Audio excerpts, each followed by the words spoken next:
Hello, today is Sunday, December 11th, 2022. This is Wes Fryer in Charlotte, North Carolina, and this video is a summary of a Sunday school lesson that I facilitated today on Chapter 4 of the book by Susan J. Dunlap, Shelter, Theology, The Religious Lives of People Without Homes. And this chapter is titled Resistance Narratives. These slides are going to be linked in the YouTube description for this video if you're watching this online, but you can also go to the shortened link that I have, wfryer.me/11December, or I guess if I move myself out of the way, if you want to scan that QR code with your smartphone, you should be able to get to those slides as well. I guess I can give you a minute to actually get that up, and I'll just introduce myself. So I have been a Presbyterian pretty much my entire life. The last year, we've been searching for a church home since we moved to Charlotte, North Carolina this summer. The spring semester, I guess, of the first half of 2022, we were actually attending an Episcopal church in Oklahoma City before we had moved. And so anyway, I we just had an opportunity to facilitate this lesson at Caldwell Presbyterian Church, which is in downtown Charlotte.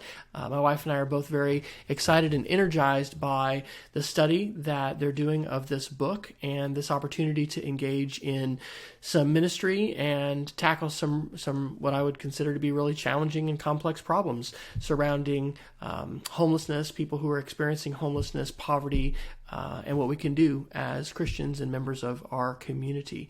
So today I shared in our Sunday school class a summary of the fourth chapter. I also shared a little bit of personal connections, and if you happen to be a part of the ACE class, which was the class that I shared this for, I didn't play in class because I was running short of time and I wanted to get to the talk time. But I didn't play the entire audio for the little podcast that I'll mention that my wife Shelly recorded at her school about 7 years ago in Oklahoma City called Positive Tomorrows. So anyway, I'll do that here in this video presentation, and I'll hope that my technology is set up appropriately to do that. And then I'll just share the questions that we had time to reflect on a little bit at the end of class. That's just kind of the format for today. So first off, as far as a chapter summary, it's been a year since I've taught a Sunday school class. I was teaching a Sunday school class for, an adult Sunday school class for almost 3 years at the church that we attended for almost 15 and a half years in Edmond, Oklahoma, First Presbyterian Church of Edmond. And during the pandemic, when we were online, I kind of discovered this method that worked for the books that we were reading, which is just to sort of take pictures either of the physical book, like I am in this case, or take screenshots with the Kindle version. And so I ended up creating about 41 different little annotated photographs. And if you want to access those, that's the benefit of actually having access to this linked slideshow. I could show this. You can just go ahead and click on this link, and what it's going to do is take you out to a website called Flickr, where I have put all of these, and so you can find these, and if you want to go ahead and select them, and you can see what I underlined and what I noted. So we're going to actually take a look at 6 of these, and that's what we discussed today in our Sunday school class, but there's more. But this is attempting to have a summary here. So first off, I guess, just kind of big picture, the author Dunlap, I think, really wants us to experience what she calls counter stories as cognitive dissonance to the predominant societal narratives that we hear about people who are experiencing homelessness, people who are living in poverty and in very dire situations with respect to safety, money, housing, food, all of those kinds of things.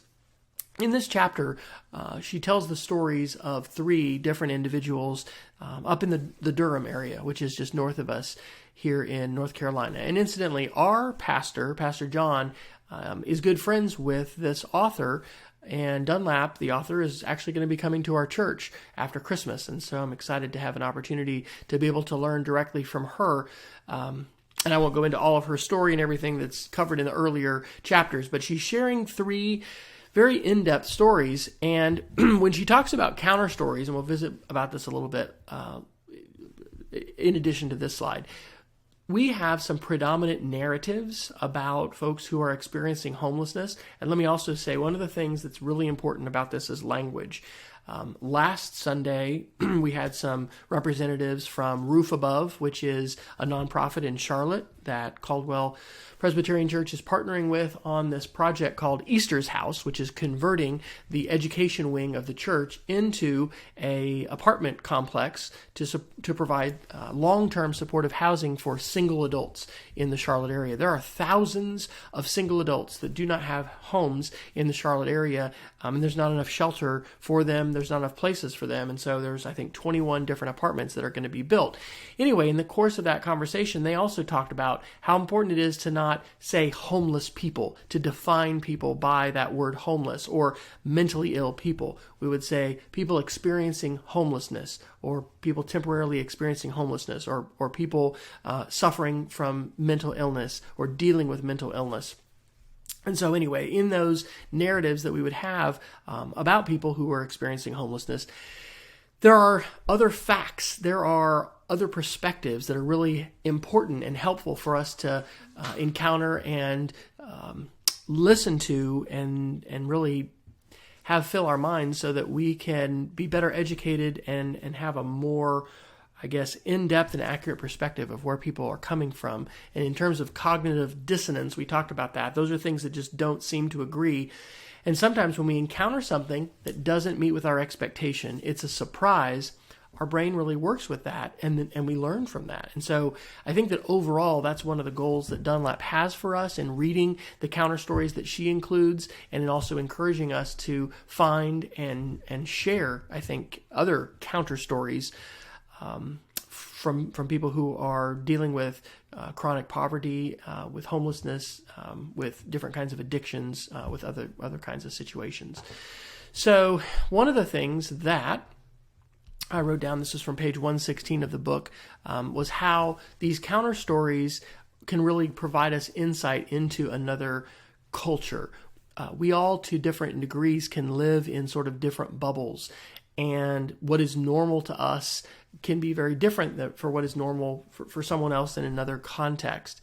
And so she talked about in this paragraph, this is actually in the footnote number 19, how in especially, let's say, a African-American congregation, a black church, traditionally or classically, she says, sometimes you can have a lot of feedback, a verbally affirming congregation. And we talked today in our Sunday school class, there's many of us who've grown up in a Presbyterian tradition, which we jokingly but kind of accurately can be described sometimes as the frozen chosen, that sort of affirmation of amen, yes, preach, you tell it to us, brother, tell it to us, sister, something like that. Anyway, that these particular testimonies and stories of life that are being shared it's different because of this kind of a context. She writes that the testimony that's being shared here partly bears the plot line of the song Amazing Grace. I once was lost, but now I'm found. We talked a little bit about how many of us have had the experience of that song bringing, tears to our eyes and just, emotionally connecting with us. When you are experiencing trauma, and I will not pretend, number one, to be an expert on homelessness or, outreach and ministry to people experiencing homelessness. A lot of my experience with this actually comes because of and through my wife, who for 4 years in Oklahoma City, and I'll mention this in a minute, taught at a school called Positive Tomorrows, which is a school for students who are all experiencing homelessness with their family. Anyway, my experience is very limited here, but I do know that it is what Dunlap is communicating in this book about our capacities as human beings and individuals to not just experience religion and faith and theology and be capable of theology, but also I think our desire to have those experiences and to seek God. So I'm not saying I haven't ever been in a survival situation in terms of not having any money and having to go hungry, repeatedly outside of the military and survival training, which is a different kind of survival. But I have had some tough situations, and I think when we sometimes find ourselves in really tough situations, we sometimes do draw very close to God, and we become very aware of God. And one of the members of our class today talked about, how explicitly some of the people who Dunlap describes in this book share their stories and point to God and how God is active and God was opening doors, and that kind of language. So, one of the commonalities that we find in some of these stories is the language of rejection and the experience of being rejected by the church. There are a lot of people who have had scarring experiences with the church, unfortunately. And I actually read the paragraph here about Joyce. I'll read it here. This is Joyce's story and Joyce's words. Joyce says, "I got baptized when I was 12, but I didn't know who God was. I didn't know what was going on. I went to church every Sunday, got dressed up. I got on the usher board, got on the little chorus, and just did my little church thing. I got pregnant with my oldest daughter when I was 19. Me and her father wasn't married. I went to my church to have my baby baptized. They wouldn't do it because she was out of wedlock. So I turned right around, never went back to church, never. I'm not going to your church if you can't christen my baby." Now, one of the stories that came out today in our Sunday school class was from my wife, Shelly, and maybe I had heard this before, but I just hadn't fully had it register with me. But when Shelly was the director of the preschool ministries at our church and running our it was not the preschool in terms of the day school, but this was the preschool ministry side with Sundays and Wednesday nights. I think she had 15 or 20 workers, and a lot of these were single moms. One of her workers, because we ended up doing a lot of work with a low-income housing area called Rolling Green that was there in Edmond, north of Oklahoma City, where we lived. Anyway, one of her nursery workers, who she had been working with, actually did bring her daughter and say, "I'd like her to be baptized." And our church in Edmond refused to do that. They said, "She's not a member. We can't baptize her." And so that was difficult. Thankfully, Shelly was able to maintain connections with her, and she continued to work and finally ended up going on to, it's a long story, but going on to even better full-time employment, because it was part-time employment with our church. I ended up being a kindergarten Sunday school teacher one year, with her when her daughter was in kindergarten. Anyway, there's a lot of aspects to this. But rejection. One of the most important things that we need to all hear and understand is that God's love is for everyone. And God does not, God wants us all to live in his family. And one of the things that has happened in different contexts, and this is just one story here about baptism, is that as human beings, and in some cases, I think, well-meaning members of our churches and denominations and congregations, we create barriers that tell people that they can't enter, that they cannot be here, that they're not loved. And God's love is for everyone. That is so, so important. Okay, next point, the normalcy of violence. Again, I cannot pretend and do not want to project myself as an expert on all these issues. I am a member of my community. I am a teacher. I am a dad. I am a husband. I am a follower of Jesus, and I want to understand these issues better. And so I come hopefully with a great deal of humility to this. But there are some radically different contexts and situations that people find themselves in today and have historically with respect to violence. And also with respect to discipline. I asked today our Sunday school class, how many of you, were spanked when you were growing up? One of the things that I have, and I mean, for the record, we spanked our children a few times. But gosh, there's some real misperceptions I think that happen with regard to schools sometimes, where certain people sometimes will think, well, gosh, if we would just paddle the kids and we would, make them pray, we just, all these problems would be solved.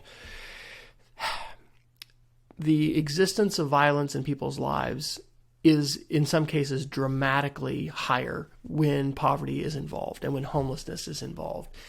And so that came up in some of these stories, the normalcy of violence. I thought this was really powerful. This is the closing paragraph of chapter 4. And I'll just read it. And this is referring to the stories, the last two stories that she's shared that are resistance narratives. Joyce and Daryl are actively interpreting themselves and the world, and doing so in a way that enables survival, both emotionally and physically. They narrate their lives according to available theological scripts.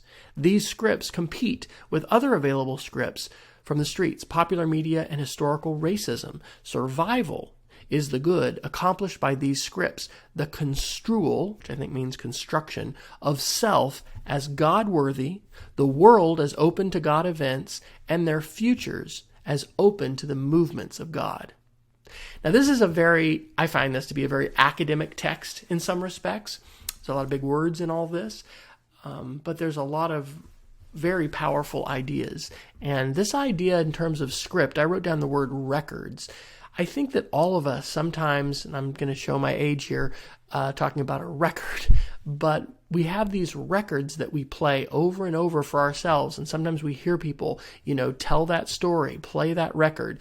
And what Dunlap is using in her book to kind of refer to that is a script. And so the script of our life, the story that we tell ourselves, the way that we share with others the story of our lives, and that can be our testimony, that script, in these cases, and this was brought out in our class today, are very hopeful. They are very open to God, and they are theological scripts because the people, Joyce and Daryl, and there's one other person that Dunlap tells a story about, really put themselves into the narrative of the Bible, the narrative of Scripture, and see God as very active in their lives, and have a lot of hope in the work that God is doing in their lives. And so this was a question, I'll share this at the end, that I challenged everybody with, and it's something I want to think about more, is how might I need or want to rewrite my own script, my own record, that I'm telling myself about myself and who I am and what I'm called to do, the work that I'm called to do. Let's talk a little bit about counter storytelling. Now, this is the first time I have ever taught a class of any kind where I have been able to talk about critical race theory. Now, I am not going to tag this video critical race theory, and I'm not even going to put that in the description, I don't think. But I love the way that Dunlap is bringing in some very important and I think good and needed perspectives. Critical race theory, I actually whispered it when I said it today in class, and we have some older members of our Sunday school. They said, say it louder, and so I did. We're in a very polarized environment in society today, right? And some people who may not really know what critical race theory is or what critical theory is have painted it as this absolute horrific thing that needs to be opposed in all situations. Well, let's take a look at what Dunlap says here about a counter story, a rebellious story, and how it fits into the context of critical race theory. And I'll read this paragraph. She writes, It is a resistant story, talking about the story she just shared, because it tells a counter story to the stories usually told about unhoused black women who live with a substance use disorder and exchange sex for money. Facts emerge that run counter to the stereotype of an unemployed, lazy, passive, ignorant, promiscuous, impoverished black woman. Christy Kozad Nuger says, quote, a counter story is always a rebellious story, emerging when the counter story is recognized to be more true than the dominant story and serving to resist the dominant story. In critical race theory, counter storytelling is both a method and a tool, end quote. As a method, it is telling the story of those experiences that have not been told, i.e. those on the margins of society. Joyce is telling a story from the margins that is rarely told, bringing nuances, corrections, contradictions, and addictions to the story told about her in the dominant discourse. As a tool, it is used to challenge the stories told by those in power. And it continues, and I didn't screenshot more than that. But that's a counter story. Okay, I'm going to actually jump out of my presentation really fast, and I'll show you one thing. When I was in Oklahoma, I had an opportunity to be a part of what eventually became a nonprofit, now is a passion project called Story Chasers. And I'm continuing this work here in Oklahoma. And so these stories can take different forms. We can have audio stories, we can have photo stories, we can have what I call a quick edit video story, a full-on video story that includes more editing and kind of polishing, a narrated sketch note, and then a polished documentary. There's also a multimedia enhanced story, which is like a map that's connected to media or a timeline or something like that. Okay, storytelling. I've done a lot with storytelling, and I had never heard of counter storytelling, and I love it. One of the things I love about storytelling, and especially with media, is just the complexity which can be entered in, and we can encounter some very rich and important complexity in life, and we can then grapple with, or maybe we just listen and learn from someone else's perspective. We can grow in empathy for that person. I'd never heard of a counter story before. So I love this. This was a major point. And as I said at the beginning, I think Dunlap is really both inviting and challenging us to listen to counter stories and to experience the cognitive dissonance that can occur when we hear a counter story, a rebellious story that's counterfactual, that provides information and facts that's counter to a more mainstream stereotype that society might have about someone in somebody's situation. Okay, let's talk a little bit about personal connections. So this is a lovely picture. My friend Carl Hooker came to Oklahoma City. Actually, he came to speak at our school, and I was able to get him down to, at the time, my wife's school, Positive Tomorrows, and he shared some things about music and actually rap. He got to work with one of Shelly's kids. It was fantastic. So here's a couple personal connections to all this. Number one, I have actually read a lot of critical theory.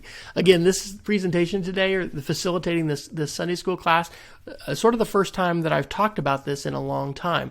I own all of these books by the Brazilian educator Paulo Freire: Pedagogy of the Oppressed, Teachers as Cultural Workers, Pedagogy of Freedom, Letters to Christina. I've read all these books. In fact, they're still in my garage. I need to get them over here on my bookshelf because we haven't unpacked all of our boxes. But I took a whole course as a PhD student at Texas Tech University in education on Paulo Freire. Freire is all about liberation and education as a tool for helping those that are marginalized and suffering from the effects of poverty and experiencing poverty, from finding freedom and from moving up, from rising up in terms of being empowered with their voices and their experiences and their situations, And so anyway, I have a lot of personal connection to this, even though Dunlap in her book, and I've only read chapters 1 and 4. We came to this class late, and so in preparing for this lesson, I read all of chapter 1 and chapter 4, which this was about. So she very well could have other references to Freire in other places. But outstanding pedagogy and this entire philosophy of needing to, the power of education to help us experience some transformative learning, but just transformation in general, that can transform not only the oppressed, but also those that are living in the privileged culture. Okay, personal connection number 1. Personal connection number 2, Positive Tomorrows. So as I mentioned earlier, my wife, actually after she worked at our church for 7 years in Edmond, had really gotten connected with a number of folks in the Oklahoma City community, serving people experiencing homelessness and doing ministry that tried to reach out and help people that were suffering from poverty and the difficulties that come around poverty. She ended up getting connected with this wonderful school, Positive Tomorrows. Positive Tomorrows is a school for students who are completely and totally homeless. There's different, situations with homelessness. I hope that's going to record. I'm going to go back. But this is the website if you want to check it out, positivetomorrows.org. Shelly taught here 4 years. Their mission is partnering with families experiencing homelessness to educate their children and create pathways to success. And so while it is a school, They have social workers, they have counselors, they have just a very rich array of support folks to work with, usually moms, but Shelly, I think, did have one dad for one of the families. And, she taught 3rd, 4th, and 5th grade, and it was all about moving kids forward and providing a safe space for them and allowing them to experience success and the joy of learning. Like my wife's favorite thing to say, her mantra as a teacher is, helping kids love learning. So anyway, this is another part of personal connection, and I'm going to try, and I'm going to hope this is going to record, to play this audio. So I'm going to go back here, and this was a podcast that she recorded 7 years ago, I guess, in November of 2015. And this was a podcast that they made together, talking about things they're grateful for. So this is 3 minutes, and I'll go ahead and play this.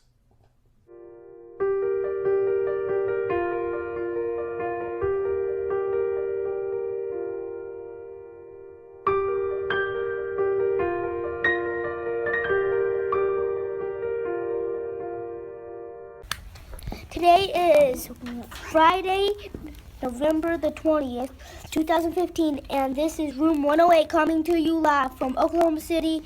Our question for today is, what are you thankful for? My name is Landon, and I'm grateful for my family because they support me and when I need help. My name is Carter, and what I am grateful for is my family because they help me. I'm grateful for teachers because they help me with reading. My name is Amika, and I'm grateful for the teachers because they help me learn in a fun way. Hi, my name is Willa, and what I'm grateful for is my family because they take care of me. My name is Kenneth, and I'm grateful to be who I am. My name is Emily, and I'm grateful for being at school with all my friends because I get to hang out with my teachers and my friends and have fun. My name is Aaliyah, and I'm grateful for my family and my friends because my family is very nice and my teacher is awesome. My name is Kariba, and I am grateful for technology because if we didn't have technology, we wouldn't be able to play our games on our smartphones or call anybody on smartphones. Hello, my name is Kimson, and I'm thankful for my mom because she takes care of me and she gave me birth. My name is Max, and I'm thankful for my friends because they help me feel better. Hi, my name is Anastasia, and I'm grateful for education because when I grow up, I can be anything. For friends because you get to hang out with them and have fun. Hi, my name is Denton. I'm thankful for my school because they help me get friends. Hi, my name is Josiah, and I am thankful for PS3s because they help me get entertained. So for the past 2 weeks, we have been talking about gratitude. That has been our character word. And our students have worked really hard in counting their blessings and talking about the things that they are grateful for. And we all agree that coming to school at Positive Tomorrows and being supported by our families and our teachers is great things to be grateful for. As you go into this Thanksgiving season, we hope that you can find those special things that you're grateful for. We hope that everybody has an awesome Thanksgiving. Goodbye. Thank you for listening. Goodbye. Goodbye. Okay, so I didn't have time to play that whole audio recording, but I think that is an example of a counter narrative. You know, when you think of kids that are experiencing homelessness, you might imagine that like 100% of their day, then they're awake, is just filled with sorrow and depression. And they are certainly experiencing very difficult situations, some things that are just about impossible to imagine. But on the other hand, one of the things that my wife certainly found, and again, I've learned about this and experienced this more through her, is that there's just a lot of joy. They're kids. They want to, of course, be safe.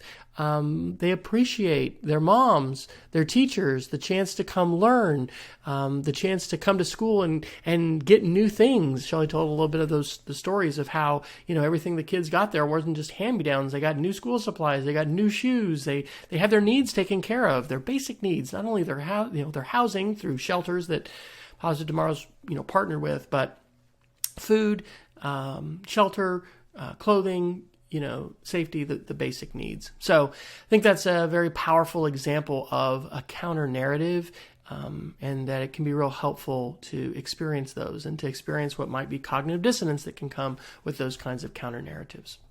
So the last thing we did, and I'll just kind of leave these for you to think about yourself, was I offered up 3 questions for reflection and sharing. And these are the questions that I offered up. First of all, why are counter stories important? Second of all, what counter stories can you share?